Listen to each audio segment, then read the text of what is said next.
제목 한번 읽어볼까요? 시작. 영원히 영원히 전할 말. 맞습니다.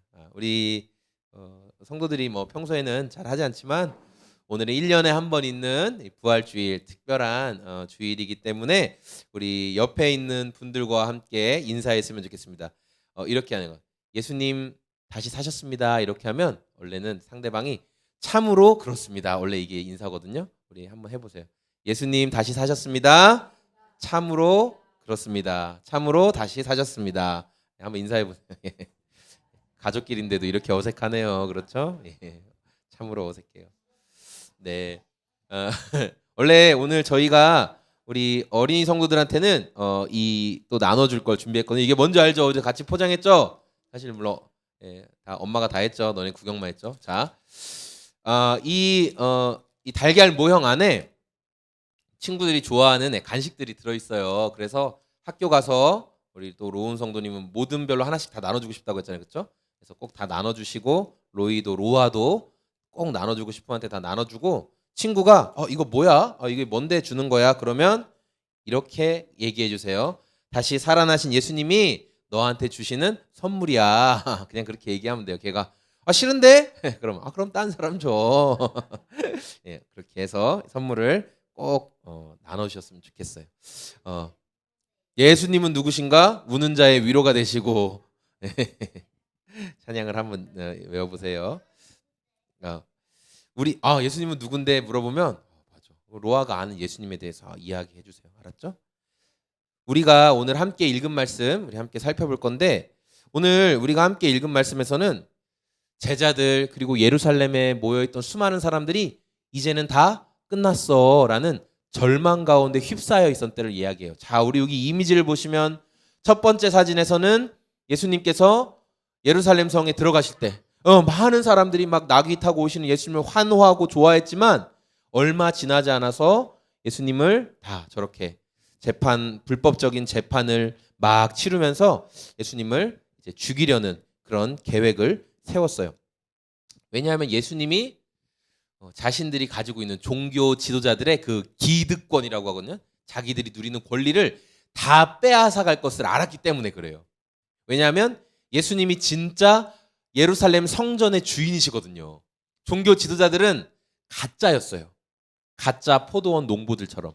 그러니까 진짜 주인이 오시니까 우리 거 뺏길 것 같은데 안 되겠는데 그래서 그들은 자기들이 도망갈 생각을 한 게 아니라 어떻게 했어요? 예수님을 죽여버리자. 네.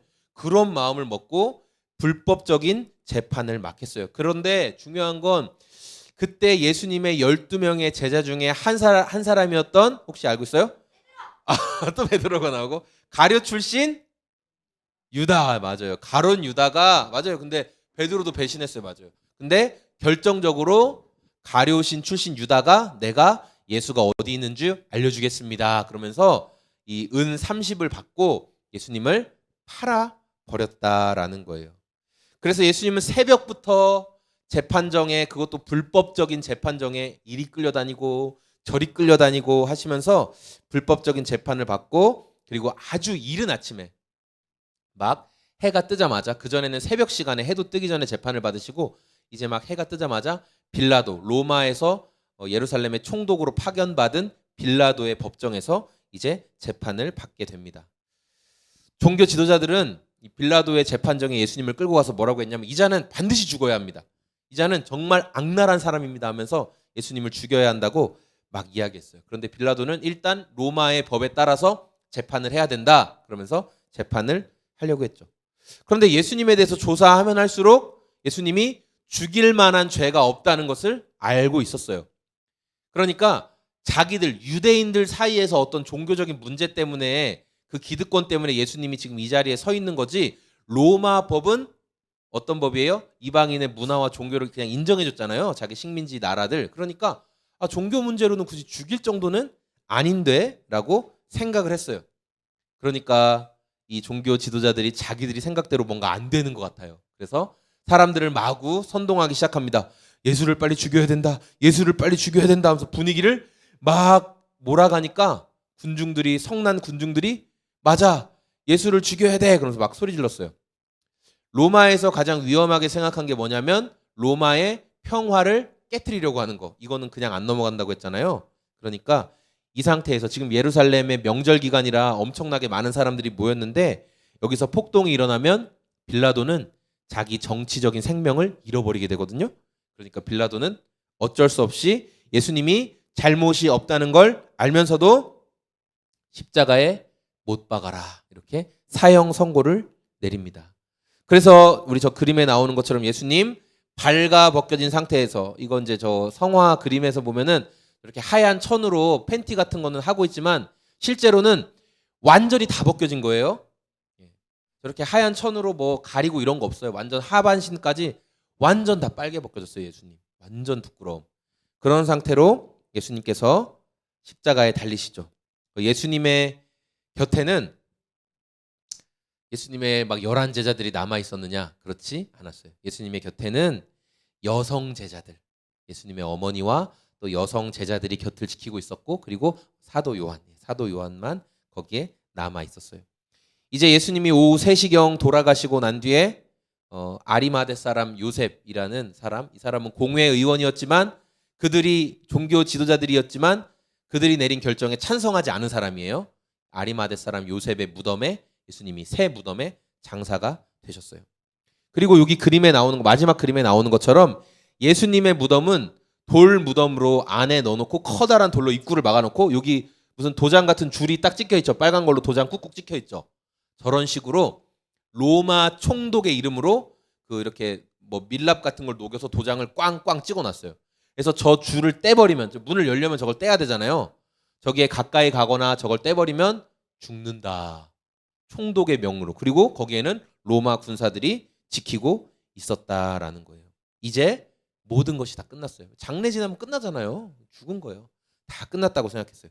자, 그때 어떤 일이 있었을까요? 우리 13절 말씀 같이 한번 읽어볼까요? 시작. 바로 그날 두 제자가 예루살렘에서 11km쯤 떨어진 엠마오라는 마을로 내려가면서, 이제 엠마오로 향하는 두 제자가 등장하죠. 이 사람들은 예수님의 죽으심에 대해서 이야기하고, 그리고 그런데 여성 제자들이 예수님 부활하신 걸 만났다던데? 에이, 그 말이 사실이야 이 사람아, 막 이러면서 예수님의 죽음에 대해서 막 이야기하면서 걸어가고 있어요. 그런데 그때 어디선가 갑자기 나타나신 예수님이 그들과 자연스럽게 발걸음을 맞추시더니 자연스럽게 또 대화에 참여하시는데, 우리 17절 말씀 읽어볼까요? 시작. 예수께서 그들에게 물으셨다.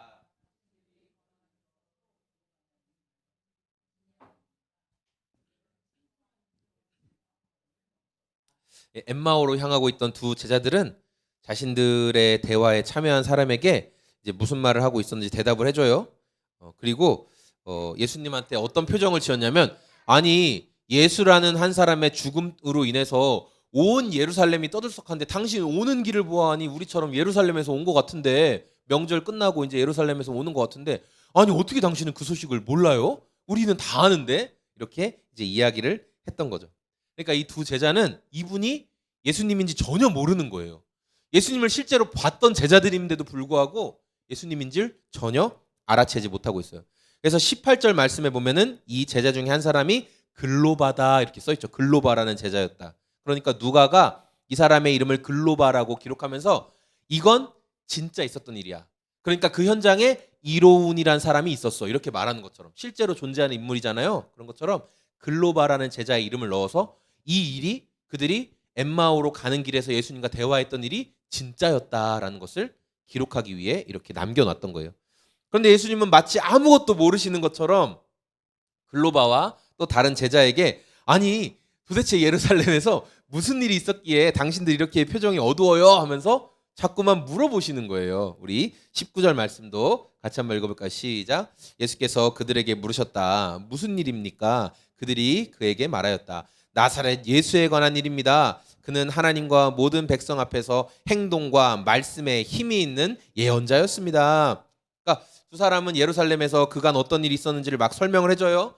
예수님이 누군지, 그분이 어떤 기적을 행했는지, 어떻게 고난당하고 죽으셨는지, 그리고 자기들이 우리가 예수님을 정말 얼마나 많이 기대했는데요 하면서 그 말씀이 이제 19절 아래부터 쭉 나오게 되는 거예요. 그리고 그런데 또 이상한 소문이 있어요. 뭐냐면 여성 제자들이 예수님의 죽으심과 무덤의 옆에 끝까지 있었던 그 여성 제자들이 말하는데, 그분이 다시 살아났다고 하더라고요. 그런 얘기를 막 하는 거예요. 그런데 그때도 예수님에 대해서 전혀 알아보지 못하고 있어요. 그러니까 예수님께서 예루살렘에서 있었던 일을 막 말하는 제자들에게 예수님 뭐라고 말씀하셨냐면 우리 25절과 26절 말씀 읽어볼까요? 시작. 그래서 예수님은 그들에게 정말 미련하고 예언자들이 말한 모든 것을 더디 믿는구나. 그리스도가 이런 고난을 받고 자기 영광에 들어가야 하지 않느냐 하시고, 그러면서 예수님께서 하신 말씀이, 야, 너네 그 예수라는 사람, 예수라는 선지자가 죽기 전에 그 말 다 했던 거 기억 안 나니? 이미 죽기 전에 나는 너희를 위해 죽을 거고 다시 살아날 거야 이렇게 말한 거 기억 안 나니? 너네 왜 그 말을 못 믿는 거니? 말대로 이루어졌잖아 라고 말씀해 주셨어요. 그리스도가 고난을 받은 후에 영광을 받는다 라고 말씀해 주셨잖아. 그러면서 예수님은 모세와 성경에 기록된 모든 과거 구약의 내용들을 하나하나 설명해 주시면서 왜 예수님이 구원자인지, 왜 예수가 그리스도인지를 충분히 설명을 해주셨어요. 제자들은 그 11km를 가는 동안 막 시간 가는 줄 몰랐던 거예요. 너무 재밌으니까. 아니 어떻게 이 사람은 이런 걸 알고 있지? 하면서 막 가고 있었어요. 그러다 보니까 어느덧 엠마오라는 마을에 도착을 하게 된 거예요. 이 두 제자는 엠마오에 숙소가 있었어요. 그래서 거기에 머물러야 되는데 예수님은 여기가 너희 숙소구나. 그래 들어가라 하면서 나는 더 가야 된다면서 가시려고 이렇게 액션을 취하세요. 그러니까 제자들이 예수님을 탁 붙잡아요. 가지 마세요. 가시면 안 됩니다. 저희랑 함께 있어주세요. 그렇게 이야기하죠. 우리 29절 말씀 읽어볼까요? 시작. 그러자 그들은 예수를 만류하여 말하였다. 저녁 때가 되고 날이 이미 저물었으니 우리 집에 묵으십시오. 예수께서 그들의 집에 묵으려고 들어가셨다. 예수님이 그냥 가려고 하시는 거예요. 그랬더니 제자들이 잡았어요. 그러니까 예수님이 초대에 응해 주셨어요. 그래? 알았어. 너희 집에 들어갈게. 그리고 저녁 먹을 때가 됐어요. 이제 저녁 먹을 때가 됐어요. 예수님과 제자들이 한 자리에 이제 둘러 앉았을 때 예수님이 늘 그렇게 하셨던 대로 빵을 들고 하나님 아버지 감사합니다. 기도하시고 떼어서 제자들에게 탁 나눠주시는 거예요. 그러니까 어떤 일이 있었을까요? 우리 31절 말씀 읽어볼까요? 시작. 그제서야 그들의 눈이 열려서 예수를 알아보았다. 그러나 한순간에 예수께서는 그들에게서 사라지셨다. 휙 하고 예수님이 사라지셨어요. 그들이 예수님께 빵을 받자마자 이거 뭐하니 보던 건데 하고 딱 바라보는 순간 예수님이 그 자리에서 홀연히 사라지셨어요. 저분 예수님이시다 하는 순간 예수님이 사라지셨다라는 거예요. 여러분 잘 들으셔야 돼요. 부활하신 예수님의 몸은 이제 더 이상 시간과 공간에 묶여있지 않으신다는 거예요. 부활하신 예수님의 몸은. 그래서 부활하신 예수님은요 2000년 전에 이 글로바와 제자의 집에도 계셨지만 오늘 이 자리 가운데도 얼마든지 찾아오실 수 있어요. 그 몸 그대로. 예수님은 얼마든지 못자국 난 상처를 우리에게 얼마든지 와서 보여주실 수 있는 분이시죠. 제자들이 눈이 가려져서 말씀을 풀어주시는 예수님을 알지 못한 것처럼 오늘 우리 삶에도 예수님이 여러 가지 모습으로 우리 곁에 머물러 주시지만 우리가 알지 못하고 그냥 지나가는 거예요. 그런데 어느 순간 그때 예수님이 그런 모습으로 내 삶에 계셨구나라는 걸 깨닫게 될 때가 있죠. 눈이 밝아지면 예수님이 우리를 밝게 해주셨을 때. 어쨌든 제자들은 예수님의 말씀을 계속 들으니까 마음이 막 뜨거워지는 거예요. 아니 어떻게 이런 성경 말씀을 우리에게 자세히 설명해 주실 수가 있을까? 그 말이 그 말이었네. 이사야서에 나온 그 말이 그 말이었네. 수많은 스가랴, 말라기 이 선지자들이 말했던 그 말이 그 말이었구나 하면서 막 깨달아졌던 거예요. 그러니까 우리가 마음이 뜨거워지면 그 자리에 가만히 있을 수 있을까요? 없을까요? 없어요. 막 그 자리에서 우리 지금 밥 먹을 때가 아니야. 빨리 일어나. 우리 예루살렘으로 가야 돼. 제자들에게 나머지 우리 동료들에게 말해줘야 돼 하면서 너무 기뻐서 힘든 줄도 모르고 11km를 그냥 단숨에 막 뛰어간 거죠. 자, 예루살렘에 도착했어요. 제자들이 모여있는 곳에 가서 막 문을 두드려요. 야 빨리 문 좀 열어봐. 빨리 문 좀 열어봐. 너희들 여기 있는 거 다 알아. 나 글로바야. 빨리 의심하지 말고 문 좀 열어. 그래서 문을 빼꼼 열어줬어요. 들어오자마자 이 사람들이 이야기했어요. 우리 예수님 만났어. 우리가 엠마오로 가는 길, 우리 예루살렘에 얼마 전까지 있다가 우리 갔던 거 알지? 근데 우리가 왜 바로 돌아왔을까? 예수님 만났거든. 예수님 진짜 살아나셨어 하면서 너무 신나서 이야기를 한 거예요. 유대인들은 한 사람이 말하는 증언은 효력이 없어요. 적어도 두세 증인, 2명에서 3명이 똑같은 말을 해야 법적으로 그 말이 인정돼요. 이게 유대인들의 전통이거든요. 그래서 누가는 이 2명의 증인이 엠마오로 가는 길에 예수님을 봤다고 말하는 거예요. 글로바 한 사람만 봤다고 하면 믿을 만한 증거가 안 돼요. 근데 2사람이 똑같은 이야기를 정확하게 말하기 때문에 이게 사실이다. 우리가 다시 엠마오로 갔다가 이 11km를 달려서 올 만큼 우리는 분명히 예수님을 만났다. 이렇게 말하는 거죠. 부활하신 예수님은 더 이상 시간과 공간에 묶여있지 않으신다. 이것만 기억하시면 돼요. 더 이상 시간과 공간에 묶여있지 않으세요. 오늘 우리 곁에 계시며 진실로 나는 예수님을 만나고 싶어, 나는 예수님을 알고 싶어, 그렇게 기도하는 사람, 그렇게 참으로 예수님을 찾는 사람들에게는 예수님은 지금도 찾아가 주세요. 그래서 복음이 들어가지 않는 이슬람권에서도 꿈에서 환상 가운데 정말 예수님을 만나고, 너 어떻게 예수님을 알게 됐어? 나 그냥 명상하고 있었는데 하얀 옷을 입으신 분이 나타나서 내가 예수다, 그래서 나 그때부터 알게 됐지. 이러는 놀라운 선교사들의 고백이 지금도 있어요. 예수님 지금도 우리 삶에 찾아오십니다. 그리고 수많은 사람들이 그 예수님을 만나고 부활의 증인으로 살아가요. 자, 그렇다면 부활하신 예수님이 무엇을 말하길, 무엇을 증언하길 원하셨을까? 그게 26절 말씀인데 우리 26절 말씀 같이 읽어볼까요? 그리스도가 이런 고난을 받고 자기 영광에 들어가야 할 것이 아니냐 하시고. 여러분, 예수님이 고난과 죽음을 당한 건요, 능력이 부족해서, 힘이 없어서 종교 지도자들에게 죽으신 게 아니라는 거예요. 맞아요. 우리 죄를 다 용서하시려고, 하나님의 뜻을 이루어드리시려고, 하나님의 영광을 나타내시려고 예수님 일부러 그 고난의 길에 적극적으로 참여하신 거예요. 그래서 우리는 예수님이 고난받으신 게 능력이 없어서, 힘이 없어서 예수님이 고난받은 게 아니라 부활의 영광을 얻기 위해서 고난의 길을 가셨다라고 우리는 말해야 될 책임이 있는 사람이에요. 책임이 있는 사람들. 예수님을 알지 못하는 사람들이 우리에게 말해요. 야, 니네가 믿는 예수 있잖아. 십자가에서 죽었다며. 능력 없어서 죽었다며. 야, 너희 교회 다니면서 이리 와. 아까 뭐 예수님이 누구냐고? 예수 죽었잖아. 능력도 없잖아. 너네 교회 다니면서도 막 어려운 일이 일어나고 문제 생기고 너희 신은 그런 것도 안 도와주냐? 우리 신은 기도하면 막 그래도 돈도 잘 벌게 해주고 병도 낫게 해주고 도와주던데, 너희가 믿는 예수 신은, 너희가 믿는 하나님은, 너희가 믿는 성령님은 안 도와주냐? 이렇게 말하는 사람들이 있을 수 있어요. 그럴 때 우리는 예수님의 고난은 주먹으로 때리면 안 돼요. 맞아요. 마음은 그렇겠지만 주먹으로 때리면 안 되고 이러예요. 너무 귀여워요, 그렇죠? 그러면 안 되고, 아니야. 예수님은 고난을 통해 영광을 나타내셨어. 우리가 겪는 고난을 통해서도 반드시 예수님은 영광을 나타내실 거야. 성도는 그 정도로 말할 수 있는 담대함을 가진 사람들이에요. 우리의 고난이 반드시 예수님의 영광을 나타낼 거야. 네가 지금은 내 고난을 보고 비웃지만 이 고난은 예수님이 기억하시는 영광스러운 고난이야. 이렇게 말할 수 있는 사람들이라는 거예요. 여러분, 오늘 순서지에 샌드위치가 나와서 이게 도대체 뭔가 이런 생각이 드셨죠? 오늘 말씀 속에 샌드위치가 들어있기 때문에 제가 샌드위치 그림을 넣었어요.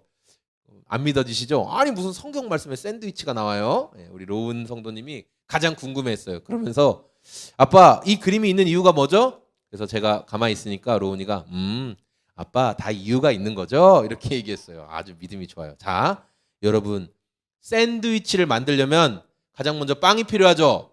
자, 빵을 보겠습니다. 짜잔. 자, 제일 위와 가장 아래에 있는, 이게 좀 그래픽이 깨졌네요. 아이고. 자, 이게 빵 부분이에요. 빵 부분은 13절과 14절, 그리고 끝장 32절과 35절이 빵 부분이에요. 자, 13절과 14절 말씀을 한번 눈으로 보세요. 성경책에 13절과 14절에 어떤 내용이 나오냐? 희망을 잃어버리고 예루살렘을 떠나서 엠마오로 가는 제자들의 모습이 나타나잖아요. 그러면 아랫부분에 32절과 35절엔 뭐예요? 예수님을 만나서 희망을 얻고 다시 예루살렘으로 돌아가는 그 똑같은 내용이 이번에 완전히 역전돼서 나오는 게 나와요. 자, 이게 빵이에요. 자, 두 번째 샌드위치의 속재료. 자, 우리 채소와 치즈가 들어가야 되는데 15절과 24절 말씀, 그리고 28절과 31절 말씀이 서로 대조를 이루거든요. 자, 15절에서 24절은 뭐예요? 예수님과 함께 있는데 알아채지를 못하는 제자들의 모습이 기록되어 있죠. 그런데 28절부터 31절에는 예수님을 알아보고 저분이 예수님이야 막 감격하는 그 두 제자들의 모습이 나타나고 있어요. 서로 이렇게 또 대조를 이루고 있어요. 자, 그 다음에는 이제 피클 그리고 토마토, 피클 이런 게 들어가야 되는데, 자, 그건 뭐냐면 25절과 27절 말씀이에요. 25절 말씀은 선지자들이 예언한 말을 너희가 믿지 못하는구나 이렇게 책망을 받는 내용이 기록되어 있고, 그리고 27절에는 선지자들의 예언을 통해서 예수님이 무엇을 말씀해 주셨는지를 설명해 주시는 예수님, 그러니까 책망하시고 설명해 주시는 예수님의 모습이 들어가 있어요. 자, 여러분 차곡차곡 샌드위치가 잘 만들어지고 있는데 가장 중요한 부분은 어딜까요? 제가 힌트를 줬는데 26절. 가장 중요한 건 어딜까요? 26절. 가운데 정답. 26절. 샌드위치에는 햄이 들어가야 되잖아요. 그렇죠? 샌드위치에 햄처럼 자, 26절에는 어떤 내용이냐. 보세요. 예수님이 그리스도가 고난을 받고 그 다음에 영광을 받는다는 내용. 이게 예수님께서 오늘 주신 말씀의 핵심인 거예요. 그리스도의 고난은 힘없고 능력 없어서 받은 게 아니야. 고난을 통해 영광을 얻기 때문에 이 일을 행하신 거라는 걸 가장 중요한. 그래서 이 누가가 문학적으로 이 글을 표현함에 있어서 가장 중요한 내용을 가운데 넣어놨어요. 그래서 이거를 성경학자들이 그냥 아주 쉽게 샌드위치 구조다 이런 얘기를 하거든요. 이제 성경 곳곳에 이런 문학적인 표현들이 있는데, 문학적인 장치들이 있는데 오늘 말씀도 이렇게 샌드위치로 26절의 핵심을 넣어놓은 거예요. 여러분, 예수님은 부활하셨습니다. 능력이 없어서 종교 지도자들에게 고통을 당해서 죽으신 것이 아니라 미리 말씀하신 대로 26절에 샌드위치의 햄처럼 미리 말씀하신 대로 그리스도가 고난을 받아야 영광에 들어간다. 미리 말씀하신 대로 그 구원자의 영광을 드러내시기 위해서 죽으셨다가 고난의 길을 걸으셨다가 그리고 다시 영광스럽게 살아나셨어요. 그래서 지금도 시간과 공간을 초월해서, 왜냐하면 제자들이 무서워서 덜덜 떨고 있을 때 예수님이 벽 뚫고 들어오시거든요. 문도 안 열어줬는데 너희에게 평강이 있을지어다 이러면서 그냥 들어오세요. 그 예수님. 그래서 지금도 그 예수님의 부활을 신뢰하며 믿는 성도들의 삶에 시간과 공간을 초월해서 예수님 함께 해주신다는 거예요. 우리가 부활절을 기념하며 저와 우리 소금제작소교회 모든 성도들이 고난을 지나서 영광을 기대하는 그런 삶을 살기를 원합니다. 그리고 우리의 삶을 통해서 부활하신 예수님과 우리가 살아가는 것을 많은 사람들에게 보여주고 또 증인이 되는 인생 되기를 소망합니다. 아멘.